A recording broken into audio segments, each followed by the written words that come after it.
ایک آدمی محمود غزنوی کے پاس نا اپنا کیس لے کے آیا، مدعی بن کے آیا۔ اس نے کہا بادشاہ میرا کیس بڑا نرالا ہے۔ بادشاہ سلامت نے کہا وہ کس طرح؟ کہنے لگا یہ میرے پاس ایک تھیلی ہے، میں نہ سفر پہ جانے لگا تو یہ تھیلی پوری ہیروں کی بھری ہوئی تھی۔ فلاں علاقے کے جو قاضی صاحب ہے نا، میں جاتی دفعہ میں کہیں سفر پہ جا رہا تھا تو میں ان کے پاس چھوڑ گیا کہ رستہ لمبا ہے، کہیں کوئی مجھ سے چھین نہ لے، ہیروں کی بھری ہوئی تھی۔ کچھ دنوں کے بعد میں واپس آیا ہوں، قاضی صاحب نے مجھے تھیلی واپس کی ہے تو اس میں ہیروں کی بجائے کھوٹے سکے نکلے۔ اب میں نے قاضی صاحب سے کہا ہے تو قاضی صاحب تو میرے گریبان تک آتے ہیں، وہ کہتے ہیں بتا کہیں سے پھٹی ہے، کھلی ہے؟ وہ جس طرح ٹانکے لگا کے تو نے سی تھی اسی طرح لگے ہوئے ہیں کہ نہیں؟ تو حضور لگے بھی بالکل اسی طرح ہے، نہ پھٹی ہے نہ کھلی ہے۔ اب میں لٹ گیا ہوں، میری کل عمر کی کمائی ضائع ہو گئی، کھوٹے سکے کہاں اور ہیرے کہاں؟ تو مہربانی کریں اور آپ کی بارگاہ میں اللہ رسول کے نام پر حلف دیتا ہوں کہ میں ہوں بالکل سچا۔ محمود غزنوی کہنے لگے تو جا، تھیلی چھوڑ جا، اور جب میں تجھے بلاؤں گا پھر دوبارہ آنا۔ وہ شخص چلا گیا۔ محمود غزنوی اٹھے، دربار برخاست کیا، لوگوں سے کہنے لگے چلے جاؤ، میں 3 دن کے لیے سیر کرنے جا رہا ہوں، 3 دن کے بعد لوٹوں گا۔ اکیلے جب رہ گئے نا محمود دربار میں تو محبوب نے چھری منگائی۔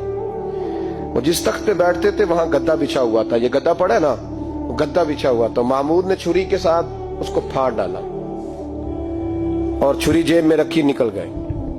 کہنے لگے میرے بعد کوئی میرے دربار والے احاطے میں داخل نہ ہو۔ محمود چلے گئے۔ اب وہ صفائی کرنے والا جب آیا نا، اس نے آ کے دیکھا تو گدا تو پھٹا ہوا ہے۔ اس نے شور ڈال دیا، پہرے دار بھی آ گئے، فلاں صاحب بھی آ گئے، فلاں صاحب۔ اس نے کہا وہ خدا کے بندو، اس کا گدا پھٹ گیا ہے، وہ تو مار ڈالے گا۔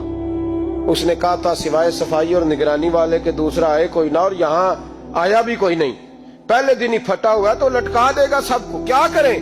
شور ہو گیا، سارے دربار کے ملازمین اکٹھے ہو گئے۔ ایک بندہ بولا، کہنے لگا فکر نہ کرو، میں کیسے بندے کو جانتا ہوں، اس طرح سیے گا کہ جس نے پھاڑا ہوگا اسے بھی پتہ نہیں چلے گا کہاں سے پھٹا تھا، ایسا بہترین رفو کرے گا کہ پتہ بھی۔ اس نے کہا یار ہم سارے 1 مہینے کی تنخواہ دیتے ہیں، تو بندہ بلا۔ وہ بلا لیا اس کو، اس کا نام محمد رفو گر تھا۔ وہ آیا، اس کو گدا دکھایا، اس کا یار اس طرح سینہ پتہ نہ چلے۔ اس نے کہا فکر ہی نہ کرو، میں بڑا کاریگر ہوں۔ بڑے بڑے کاریگر لوگ نہیں ہمارے ملک میں پائے جاتے، کوئی نشان چھوڑتے ہیں پیچھے بڑے۔ احمد رفو گر کہنے لگا اس طرح سیوں گا کہ پھاڑنے والے کو بھی پتہ نہیں ہوگا، پیسے لے یار تو سی دے۔ اس نے سی دی، اگلے شام ہی لا کے بچھا دیا گدا۔ تیسرے دن بادشاہ سلامت آئے، آ کے پہلی نظر گدے پہ ڈالی۔ اس نے بلایا سب ملازمین کو، کہا کس نے سیا ہے؟ کہا جناب کیا ہوا؟ کہا یہ پھٹا ہوا تھا۔ کس نے؟ کہا نہیں پھٹا ہی نہیں۔ وہ کہنے لگے بنو بات، میں خود پھاڑ کے گیا تھا، تو بتاؤ صحیح سیا کس نے ہے؟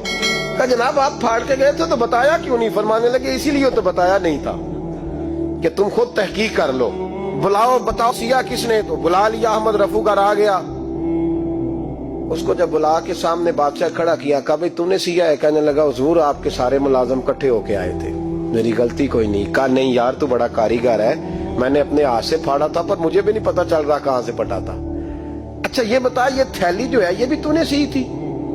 اس نے کہا جی آپ کے خادم کا ہی کارنامہ ہے، وہ فلانے علاقے کے قاضی صاحب آئے تھے، اس میں سے ہیرے نکال کے تو کھوٹے سکے بھرے تھے، تو مجھے بھی تھوڑا سا حصہ ملا تھا۔ محمود نے سارے گواہ بھی اکٹھے کر لیے، ثبوت بھی اکٹھے کر لیے۔ پھر قاضی کو بلایا، پہلے سارے ثبوت اور گواہ کیس حل کر لیا۔ پھر ہمارے ہاں یہ حال ہوتا ہے کہ مدعی 2-3 ہفتے کے بعد خود ہی ہاتھ باندھ جاتا ہے، کہنا تسی میری جان چھڈو، مجرم پھڑو پاوے نہ پڑھو۔ وہ کہتا ہے مجھے معافی دو، میں رہا۔ ظلم ہے نا، ظلم زیادتی ہے کہ جو بیچارہ اتنے سوال مجرم سے نہیں ہوتے جتنے مدعی سے ہوتے۔ آپ یقین کریں اتنے سوالات ہوتے۔ سارے ثبوت اکٹھے کر کے قاضی صاحب کو بلایا، تنہائی میں لے جا کے محمود غزنوی نے کہا قاضی صاحب آپ سے غلطی ہو گئی، غریب آدمی تھا، وہ لٹ گیا ہے، اس نے تو بڑی مشکل سے کچھ ہیرے جمع کیے تھے اور اس کی کل کائنات تھی، تو آپ اس کا مال اسے دے دیں، بات ختم۔ قاضی صاحب کہنے لگے آپ مجھ پہ الزام لگا رہے ہیں، سوال ہی نہیں پیدا ہوتا۔ آپ میری داڑھی دیکھیں، آپ میرا اعزاز دیکھیں، دنیا جانتی ہے میں اس کا۔ قاضی صاحب انسان بھول ہی جاتا ہے، بندہ بھول جاتا ہے، غلطی ہوگی، مال نے کہا نہیں سب۔ کہا میں تنہائی میں پوچھ رہا ہوں، میں اس وقت پوچھ رہا ہوں جب دوسرا موجود کوئی نہیں، آج توبہ کر لے، میں کچھ نہیں کہوں گا، تو میری زبان پہ اعتبار کر، تجھے پتا ہے میں جو کہتا ہوں اس پہ عمل بھی کرتا ہوں، باز آ جا۔ پر قاضی نے کہا نہیں میری غلطی کوئی نہیں،